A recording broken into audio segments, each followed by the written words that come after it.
এটাকে আবার অনেকে বদান্যতা বা তৈলমর্দনও বলতে পারেন।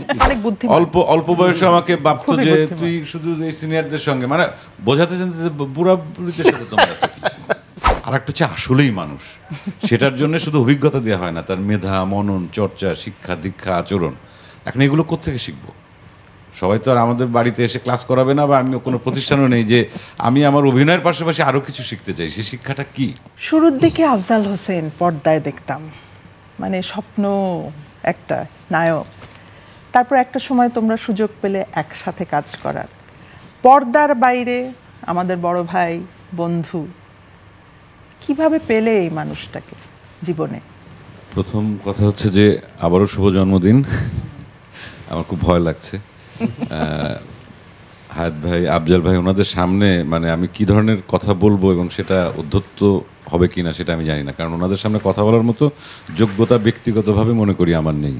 এলএমই সার্টিফাইড বিশ্বসেরা কপারে তৈরি ওয়ালটন কেবলস, যা আপনার স্থাপনাকে রাখবে সব সময় নিরাপদ। এটাকে আবার অনেকে বদান্যতা বা তৈলমর্দনও বলতে পারেন, ইদানিং তাই হয়। এই তেল আমরা দিতে চাই। সভ্যতা ভব্যতা আমরা যতটুকু পরিবার থেকে, শিক্ষা প্রতিষ্ঠান থেকে শিখেছিলাম, আমাদের বাবা মা যা শিখিয়েছিলেন, সেটা চর্চা করতে এসে অধিকাংশ ক্ষেত্রেই অনেক বিপত্তিতে পড়েছি, বিভাগে পড়েছি। কিন্তু এটা কথা আমি যেটা বলছি সেটা সত্য। আমি এখানে কনিষ্ঠতম সদস্য, আমরা যারা মিডিয়াতে কাজ করি স্পেশালি, এবং আমি যখন মানে শিশু বা কচি বাচ্চা, যখন আমার অভিনয়ের শব্দটি শেখা হয়নি, বা আমি কোনোদিন অভিনয় পেশার সঙ্গে নিজেকে যুক্ত করব বা অভিনয় করব এই স্বপ্নও যখন দেখিনি, তখন থেকে আমি আফজাল ভাইকে চিনি, হায়াত ভাইকে চিনি, বা ওনাদেরকে চিনি। তো যখন আমার ভাগ্য এখানে আমাকে নিয়ে আসলো, প্রথম আফজাল ভাইয়ের প্রতি আমার দুর্বলতা হচ্ছে যে আমি নিজে চারুকলায় পড়েছি। আফজাল ভাই আমার চারুকলার অনেক অনেক সিনিয়র ভাই। সেই জায়গা থেকে একটা আলাদা দুর্বলতা তৈরি হলো, যেটা আমি আগে জানতাম না। শুধু আফজাল ভাই আমার প্রিয় ছিলেন অভিনেতা হিসাবেই। এরপর আমি যখন মঞ্চে যুক্ত হলাম, আস্তে আস্তে সব কিছু জানলাম যে আফজাল ভাই নিজে চারুকলায় পড়েছেন, মঞ্চে দীর্ঘদিন কাজ করেছেন, টেলিভিশন, চলচ্চিত্র, সব জায়গায় ওনার পদচারণা। তো এই মানুষটির কিছু ছায়া আমার মধ্যে আগে থেকেই, আমারও আবার এই রাস্তায় যেহেতু হাঁটাহাঁটি, আমিও মঞ্চে অভিনয় করেছি বা পরবর্তীতে সব মাধ্যমে। ইভেন একটা মাধ্যম বাকি ছিল আফজাল ভাইয়ের, যেটা আমি রিকোয়েস্ট করেছি আফজাল ভাইকে অনেকদিন, ওটিটি। এবং ওটিটিতে তার সঙ্গে আমার কাজ হয়েছে। এবং অদ্ভুত ব্যাপার হচ্ছে যে হায়াত ভাইয়ের সঙ্গে আমার অনেক কাজ হয়েছে, ওনার নির্দেশনায় কাজ করেছি, সিনিয়র আর্টিস্ট হিসেবে, ওনার কো আর্টিস্ট হিসেবে কাজ করেছি, বাবার চরিত্রে উনি অভিনয় করেছেন, আমি সন্তানের, যে অনেক কাজ হয়েছে। সেই সময়ের আমি সবসময় চিন্তা করতাম, চেষ্টা করতাম অভিনয় সেটে গেলে পরে যারা সিনিয়র, যারা ওনাদের কাছাকাছি থাকতে। এটা আমার একটা অভ্যাসের মতো। তাতে করে অনেকে আমাকে অল্প বয়সে আমাকে ভাবতো যে তুই শুধু এই সিনিয়রদের সঙ্গে মানে বোঝাতে চান যে বুড়া বুড়িদের সাথে তোমরা। কিন্তু ওটাই আমার প্রিয় ছিল, এবং ওনারা যে আমাকে স্নেহ করতেন সেটা একদম নির্বিশেষ আমি বলতে পারি। দিলার আন্টি থেকে শুরু করে ডলি ভাবি, যারা যারা আছেন সিনিয়র যারা, এদের সঙ্গে আমার মানে সেই সখ্যতার জায়গাটা আমি কাছে পৌঁছানোর চেষ্টা করেছি।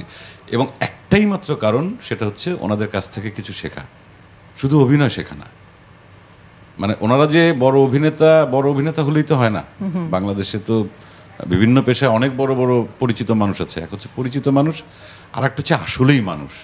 সেটার জন্য শুধু অভিজ্ঞতা দেওয়া হয় না, তার মেধা, মনন, চর্চা, শিক্ষা দীক্ষা, আচরণ। এখন এগুলো কোত্থেকে শিখবো? সবাই তো আর আমাদের বাড়িতে এসে ক্লাস করাবে না, বা আমি কোনো প্রতিষ্ঠানও নেই যে আমি আমার অভিনয়ের পাশাপাশি আরও কিছু শিখতে চাই। সেই শিক্ষাটা কি? সেই শিক্ষাটা আমি পেয়েছি ওনাদের কাছাকাছি যাবার যেহেতু সুযোগ পেয়েছি, সেখান থেকে আমি শেখার চেষ্টা করেছি, এখনও চেষ্টা করি, বা যতদিন করব। আর এটা তো একটা পরম্পরা। আজকে আফজাল ভাইয়ের জন্মদিন,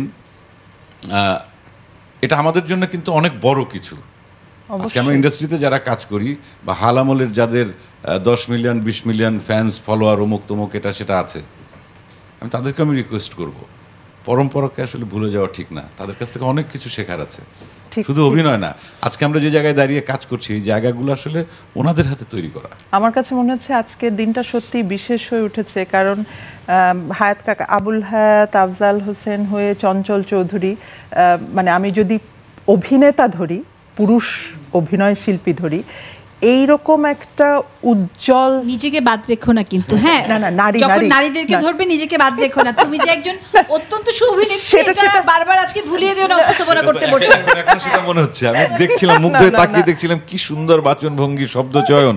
না না, মানে আমি যে কথাটা বলতে চাই যে এই যে সুযোগ আমরা পেলাম, চঞ্চল তুমি, আমি, মিয়াপা বা আমরা সবাই যেই সুযোগটা পেয়েছি এই মানুষগুলোর সান্নিধ্যে আসবার, এই সুযোগ ধরে রাখার দায়ও কিন্তু আমাদের।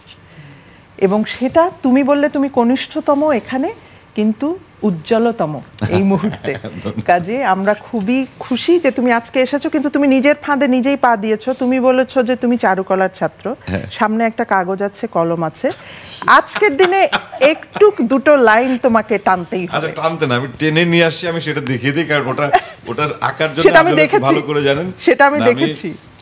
আমি সকালবেলা ঘুম থেকে উঠেই আফজাল ভাই অনেক আগের একটা মানে ছবি। আচ্ছা, তুমি ওটা ওটা করতে থাকো, করতে করতে এখানে তুমি কিছু লিখতে চাইলেও লিখতে পারো। আচ্ছা, লিখবো, তুমি লিখতে থাকো, লিখতে থাকো। আলাদা, আচ্ছা, আলাদা ইয়ে থাকে, তুমি লিখতে থাকো, আর তার নিচে দুটো টান আবার আফজাল ভাই শেষে দিয়ে দেবে।